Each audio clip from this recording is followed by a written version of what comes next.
Dans l'épisode de la semaine, nous entamons la deuxième partie où je viens parler de la voix. Alors j'avais beaucoup de choses à dire et c'est pour ça que j'ai décidé de couper cet épisode en deux parties que j'avais enregistrées pour mémoire dans les bois.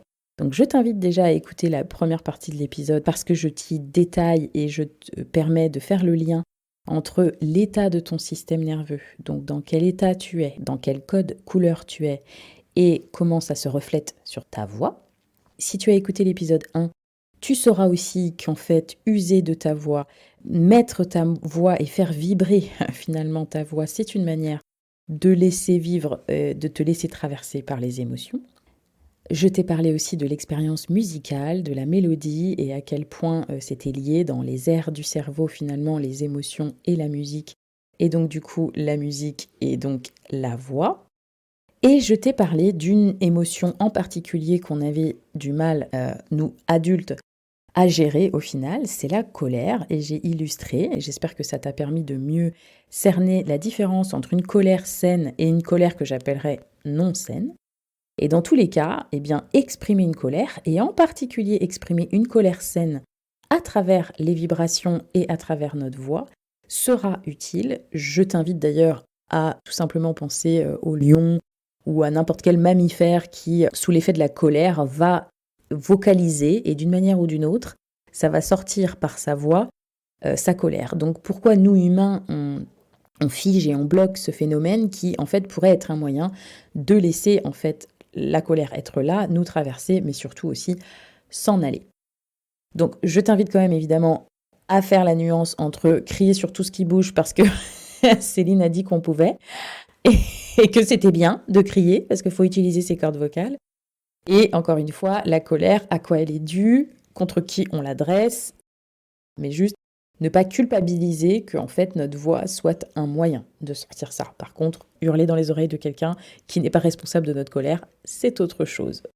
Bref, dans l'épisode d'aujourd'hui, je vais en particulier axer sur la co-régulation, c'est-à-dire notre façon qu'on va avoir d'utiliser la voix pour, entre êtres humains, nous co-réguler, donc nous aider à nous réguler les uns par rapport aux autres. Et quoi de mieux que d'illustrer à travers évidemment le lien parent-enfant, puisque du coup, eh bien, comme le toucher est quelque chose qui intervient et qui est très très puissant pour soulager un enfant, parce que en fait, sa peau est très sensible et quand le bébé arrive au monde, c'est un des moyens les plus efficaces qu'on ait pour apaiser un enfant, le prendre dans les bras, l'emmailloter, le toucher, le contenir, vraiment pour lui donner tout ce tour et ses bords.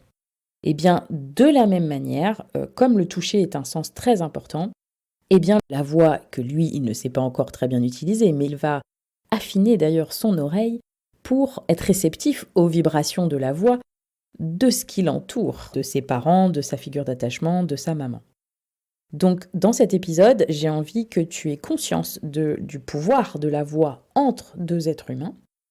En particulier, j'aimerais que tu aies à l'esprit, quand tu écoutes toutes mes explications sur la voix, cette voix de la maman, etc., j'aimerais que tu aies à l'esprit l'idée que ça commence depuis la vie intra-utérine et que même si je parle et je cite beaucoup des exemples finalement d'enfants une fois qu'ils sont nés, je t'invite à garder à l'esprit que ces vibrations de la voix de la maman passent évidemment au moment où l'enfant est dans le ventre de la mère, il entend même la voix de son papa, même s'il n'entend certainement pas de la même manière.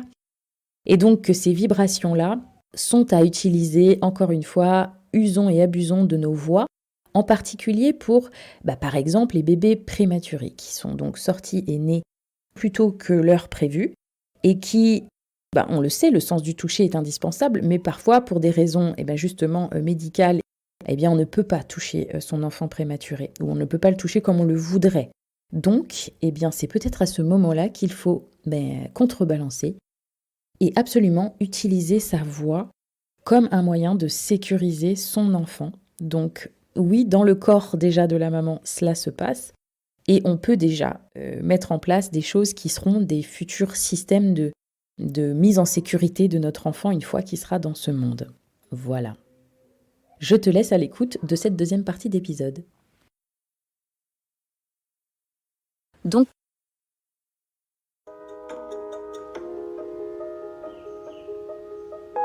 comme je le disais dans un précédent épisode, utiliser sa voix c'est travailler quelque part son tonus vagal, c'est travailler et prendre conscience que sa voix fait partie de tout cet ensemble, cette arborescence de notre nerf vague qui est notre engagement social. Pourquoi je parle de cet engagement social ici ?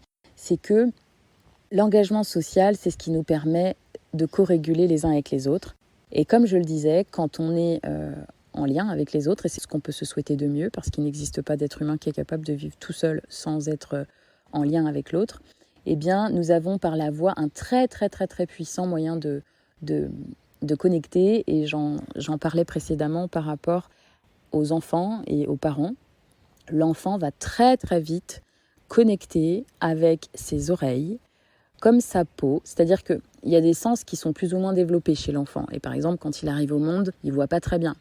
La vue n'est pas encore super au point, mais ce qu'il va très vite reconnaître, c'est en aiguisant évidemment ses oreilles, donc sa façon qu'il a d'entendre et de reconnaître la voix de sa figure d'attachement, la voix de sa maman, la voix de son papa, les voix qui sont venues régulièrement le chatouiller, même quand il était dans sa vie intra-utérine.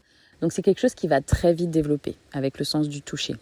Et c'est quelque chose qu'il va très vite développer parce qu'il va se rendre compte que c'est ce qui va conditionner son lien, sa connexion à l'autre. Et comme le petit bébé n'a pas cette capacité à se réguler tout seul, il n'a pas cette capacité à être activé dans le orange, mobilisé et être capable de s'apaiser seul. C'est pour ça qu'un bébé a besoin d'être sécurisé, d'être mis en sécurité affective. Il a besoin d'être émotionnellement pris en charge, enveloppé et qu'on lui dise « tout va bien ». Pas tout va bien dans le sens tu n'as pas le droit d'être triste, tu n'as pas le droit d'être en colère, tu n'as pas le droit d'avoir faim. C'est je te comprends, je sais que tu es en colère, c'est normal d'être en colère, c'est là, et puis ça va partir tranquillement. Donc nous avons ce pouvoir, nous, figures d'attachement, nous, parents, ou nous, adultes qui bordons un enfant, de l'aider à réguler. Notre voix est un très puissant outil pour les aider. On le fait de toute façon naturellement. Il n'existe pas de culture finalement partout dans le monde, toute ethnie et tout groupe d'humanité qui existe depuis la nuit des temps utilise la voix comme moyen intuitif pour aider les enfants à s'apaiser.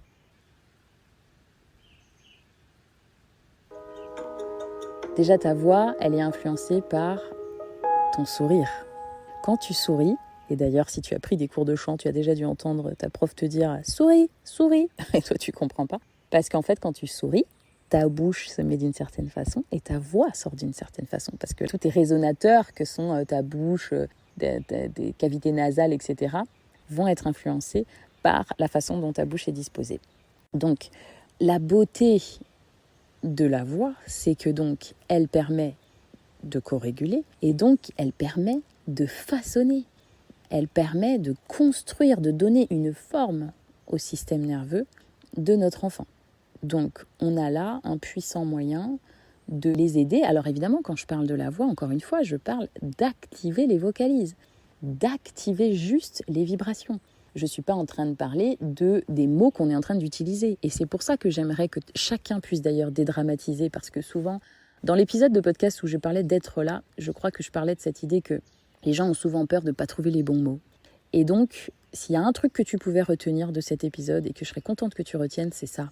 L'important, c'est pas les mots. L'important, c'est la vibration. Sois là pour quelqu'un. Fais vibrer ta voix en disant « je suis là, je t'écoute ». Donc, c'est pas le bon conseil que tu lui auras donné. C'est pas le retour d'expérience que tu lui feras. C'est juste qu'il entende ta voix, qu'il entende les vibrations de ta voix. Exactement comme un petit bébé. Il ne comprend pas encore tous les mots que tu es en train de lui dire. Mais on se rend bien compte, puisqu'on le dit, parlez au bébé, expliquez-leur. Mais en vérité, c'est pas parce qu'ils comprennent toutes les nuances de ce qu'on est en train de leur dire.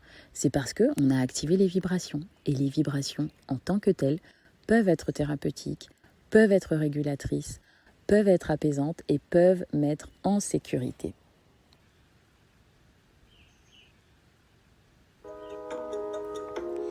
Quelle est la façon qu'on a, comme je disais, depuis la nuit des temps, d'utiliser la voix avec nos chers petits ?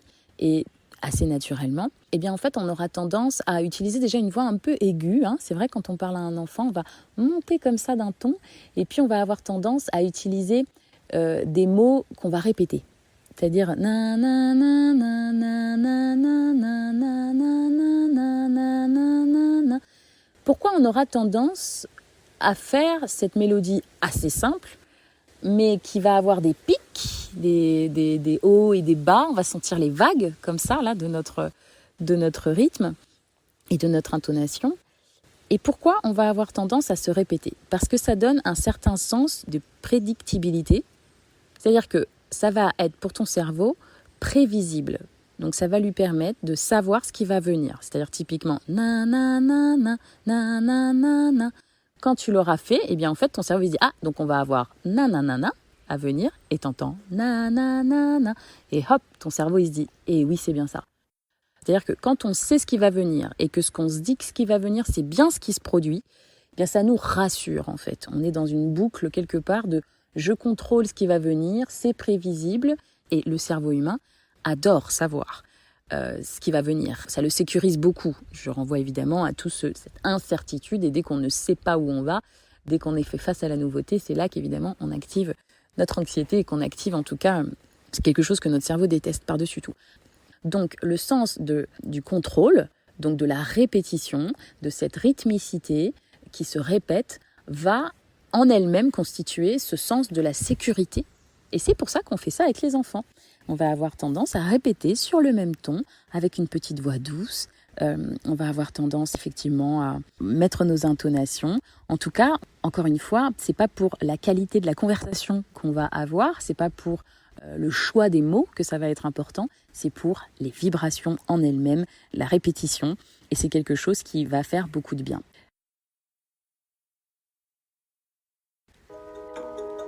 Aujourd'hui, il n'est pas impossible que la voix de quelqu'un soit pour toi un puissant outil d'apaisement. Peut-être que c'est la voix chantée d'un chanteur que tu adores, peut-être que c'est un animateur de radio. Moi, je fais partie de la génération qui a connu la radio et qui ne connaissait pas le visage des présentateurs. C'est-à-dire que pour nous, il n'y avait pas un accès facile tout de suite au visage de ces animateurs de radio. Donc, j'ai longtemps eu des voix qui m'ont accompagnée, qui m'ont vu grandir et auxquelles je ne rattachais pas de visage. Enfin, moi, j'en créais un dans ma tête, mais c'était pas du tout le visage de la personne. Et souvent, il y a un gros décalage. Je pense que on a tous connu ça, ah non, il ressemble à ça en fait, lui. Il y a des voix très agréables, il y a des voix très douces, très suaves. Bref, il y a plein de types de voix, mais il y a des voix qui peuvent nous avoir beaucoup rassurés et auxquelles on a sans doute accolé un visage qui n'est pas du tout celui de la personne.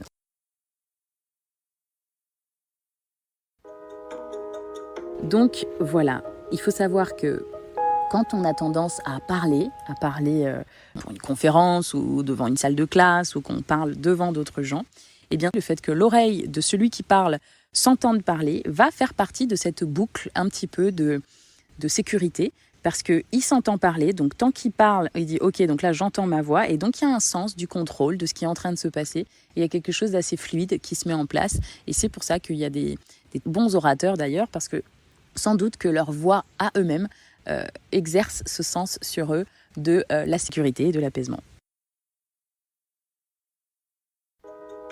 Donc voilà, j'aimerais aujourd'hui juste que tu aies à l'esprit, et j'espère que tu vas avoir envie, suite à l'écoute de cet épisode, tout simplement de mettre un peu de conscience sur cette voix, sur les nuances de la voix des autres autour de toi, sur comment toi tu les interprètes et à quel point c'est le reflet des émotions et donc du système nerveux de tes chers voisins humains.